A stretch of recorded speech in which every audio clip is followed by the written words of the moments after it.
جو transparency international ہے، آپ نے 2 سوال اٹھائے. ایک تو عادل گیلانی صاحب کے حوالے سے کہ انہوں نے سربیا میں سفیر مقرر کیا تھا. پہلے بھی یہ سوال ویسے اٹھتے رہے ہیں عادل گیلانی صاحب کے حوالے سے، لیکن فواد چودھری صاحب یہ کہتے ہیں کہ یہ فائنانشیل کرپشن کی بات نہیں ہے، رول آف لا کے حوالے سے پوائنٹس ہمارے کم ہوئے ہیں.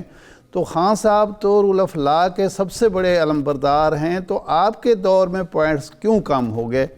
دونوں باتوں کا ذرا آپ جواب دے دیجئے پہلے، پھر آگے بڑھتے ہیں. بسم اللہ الرحمن الرحیم. ارشاد صاحب دیکھیے 2 باتیں ہیں. سب سے پہلے تو جو میں نے ٹرانسپیرنسی انٹرنیشنل کے بارے میں یا گیلانی صاحب کے بارے میں بات کی، وہ آپ کو پتہ ہے ریکارڈ پر ہے. میں نے خود سے بات نہیں کی، وہ تمام اخبارات کے میں نے رپورٹس شائع کی، ایکسپریس ٹریبیون کی، ڈان کی، ان کے اوپر جو کرپشن کے کیسز تھے،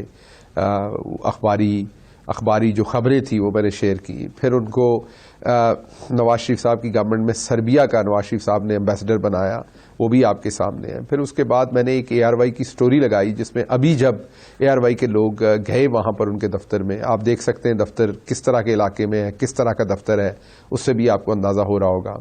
اور وہاں وہ پوچھتے ہیں تو وہ کہتے ہیں نہیں عادل صاحب سے رابطہ کریں، انہوں نے منع کیا ہے. وچ مین وہاں سے پراما فشائے یہی لگ رہا ہے کہ عادل صاحب ہی اس کے کرتا دھرتا ہیں سارے ابھی بھی. تو آپ یہ دیکھ سکتے ہیں اس ساری چیز سے. یہ تو پہلی بات ہوگی. ان کو آنا چاہیے آگے اور اپنی امپارشلٹی کے بارے میں بات کرنی چاہیے. ہمارا کام ہے سوال اٹھانا اور ان کا کام ہے جواب دینا، کیونکہ وہ ایک رپورٹ دیتے ہیں تو ان کو اپنی امپارشلٹی جو ہے وہ اس پہ بات کرنی چاہیے آگے. پہلی بات. دوسری بات، آپ نے بات کی اس رپورٹ کے مندرجات کی.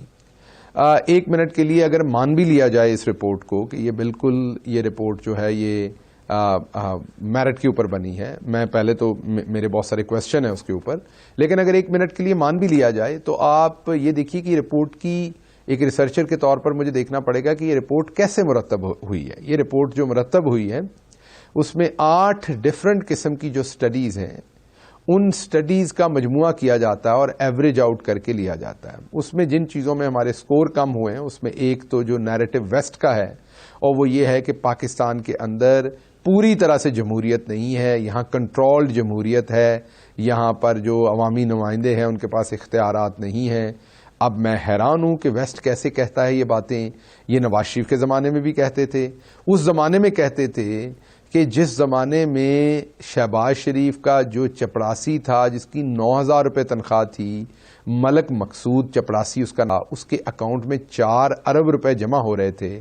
اس میں تو آزاد تھا عوامی نمائندہ شہباز شریف ہی تھا نا پنجاب سے. اس میں اسے کوئی اسٹیبلشمنٹ نہیں روک رہی تھی، اس میں اسے کوئی فوج کا ادارے نے اس کام سے اسے منع نہیں کیا ہوا تھا. لیکن جب بات آ جائے کہ آپ نے سکول اچھے دینے ہیں، ہسپتال بنانے ہیں، تو تب سارے کا سارا جو گلہ ہے وہ فوج کے ساتھ، وہ اسٹیبلشمنٹ کے ساتھ کہ وہ کھل کے ہمیں کام نہیں کرنے دیتی. جب وہ جندال کو مل رہے تھے کشمیر میں جا کے، سن لیجیے گا، جب وہ جندال کو مل رہے تھے کشمیر میں جا کے تو تب کسی اسٹیبلشمنٹ نے انہیں نہیں روکا. لیکن جب وہ حریت کو انہوں نے ملنے سے انکار کیا تو تب شاید ان کو روک دیا. ڈاکٹر صاحب سوال یہ ہے کہ آپ کا جو کویسچن مارک ہے وہ عادل گیلانی صاحب پہ ہے یا ٹرانسپیرنسی انٹرنیشنل پہ ہے یا دونوں پہ ہے؟ وہ تو میں بات کر کے آگے نکل گیا نا، وہ تو آپ کو میرا خیال سمجھ آ گئی ہوگی. میں نے وہ بات نہیں، آپ ٹرانسپیرنسی انٹرنیشنل کے مندرجات پہ بات کر رہا ہوں. انٹرنیشنل کے کرائٹیریا کی بات کر رہے ہیں نا. جی میں 2 باتیں آپ کو کہہ رہا ہوں کہ جو بھی کسی کا لوکل نمائندہ ہوتا ہے، آپ نے اس کی ساکھ کو دیکھنا ہے نا. شیل کمپنی تو انٹرنیشنل کمپنی ہے، لیکن آپ تو یہاں شیل سے پیٹرول ڈلواتے ہیں نا اپنے ہاں. آپ اسی کے معیار کی بات کریں گے نا جو یہاں پہ ہوگا. میں تو اسی کی بات کی کر رہا ہوں جس نے یہاں پہ رپورٹ دی ہے، جو یہاں کا چیپٹر ہے. میں تو ان کے بارے میں بات کر رہا ہوں. میں آپ کو یہ تھوڑی نہ بتاؤں گا برٹش پیٹرولیم جو ہے وہ وہاں کیا کر رہی ہے. اگر ان کا یہاں پیٹرول پمپ ہوگا تو میں تو یہاں کی بات کروں. ٹھیک ہے ڈاکٹر صاحب، ماضی میں عمران خان صاحب ٹرانسپیرنسی انٹرنیشنل کو کیسے کوٹ کرتے رہے؟ یہ پہلے کریڈیبل کیوں تھا ادارہ اور اب کیوں نہیں ہے؟ ہاں جی، یہ دیکھیے، ہم اکثر یہ بات آپ بھی کرتے ہیں اور ہم بھی کرتے ہیں. کئی دفعہ CNN ایک سٹوری دیتا ہے اور آپ ان کو بہت کریڈیبل کہتے ہیں. پھر وہی CNN کوئی سٹوری کرتا ہے اور آپ سب کہتے ہیں کہ سٹوری درست نہیں، کیونکہ آپ اس کی حقیقت جانتے ہیں.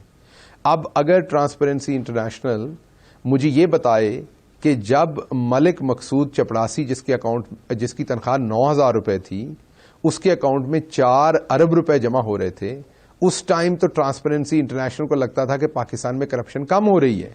اور آج جب پوری دنیا کے ادارے، اکانومسٹ ہو، ورلڈ بینک ہو، وہ ورلڈ ہیلتھ آرگنائزیشن ہو، وہ بل گیٹس ہو، وہ دنیا کی IMF ہو، کوئی ادارہ ہو، کوئی پرسنالٹی ہو، وہ یہ کہہ رہی ہو کہ پاکستان میں گورننس بہترین ہے، کوئی ایک بڑا سکینڈل بھی گورنمنٹ کے اوپر ابھی تک اس کے کسی وزیر مشیر پہ نہ آیا ہو، کوئی ملک مقصود چپڑاسی ابھی تک نہ نکلا ہو اس حکومت کا، کوئی 4 اپارٹمنٹ نہ بنے ہوں وہاں پر، کوئی 16 ارب کی ملازمین کے اکاؤنٹ میں ٹرانزیکشنز نہ ہوئی ہوں، تو آپ یہ کہہ رہے ہیں اوور آل سویپنگ سٹیٹمنٹ کے کرپشن بڑھ گئی.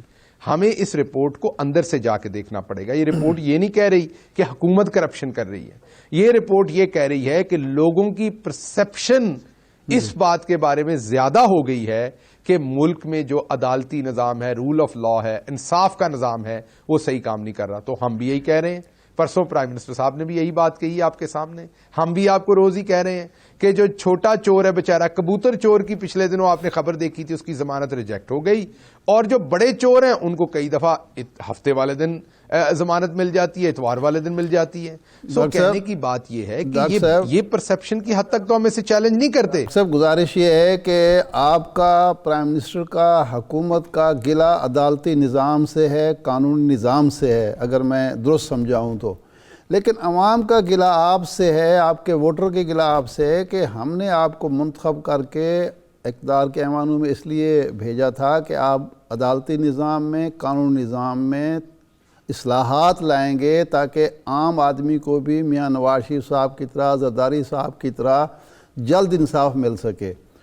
اس حوالے سے 3.5 سال میں اگر کچھ نہیں ہوا تو وہ کون ذمہ دار ہے؟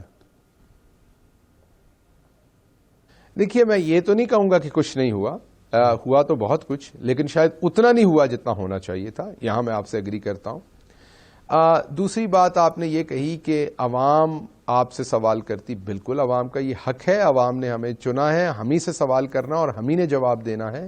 لیکن اس کے ساتھ ساتھ آپ نے یہ بھی سمجھنا ہے کہ اگر عوام ہم سے سوال کرتی ہے تو جس کام کے اوپر پوری طرح سے ہمارے پاس قانونی طاقت نہیں ہے اس کام کو کرنے کی، اور وہ طاقت کسی اور ادارے کے پاس ہے، تو ہم نے اپنا سوال بھی وہاں رکھنا ہے. ہم نے عوام کا وہ سوال آگے رکھنا ہے جا کے. معاف کیجیے. فار ایگزامپل، آپ ایڈیٹر ہیں ایک اخبار کے، اب آپ کو جو ایک صحیح جمہوریت ہے، جیسا کہ آپ نے دیکھا ہوگا کہ آپ اپنی مرضی سے خبر لگاتے ہیں. مثلا ہمارا 5.37 کا جو فگر آیا جس دن اکانومی کا، جو کہ میرے خیال سے ایک بہت بڑی خبر تھی. جب میں نے 92 روزنامہ دیکھا تو اس میں وہ بالکل ہی غائب تھی، کوئی میجر ہیڈ لائن کے اوپر وہ نہیں کھڑی تھی. میں آپ کو چیلنج نہیں کر رہا، میں کہہ رہا ہوں آپ کا اختیار ہے نا، آپ کو انڈیپینڈنس دی ہوئی ہے نا صحافت کے اعتبار سے، تو بالکل ہم احترام کرتے ہیں آپ کی انڈیپینڈنس کا. اسی طریقے سے اب آپ کو یہ سمجھنا پڑنا ہے کہ عدالتی نظام میں عدالتوں کو بھی انڈیپینڈنس ہے. جیسے میں آپ کے سامنے سوال اٹھا سکتا ہوں بڑے احترام کے ساتھ، ویسے عدالتوں کے سامنے بھی سوال اٹھا سکتا ہوں.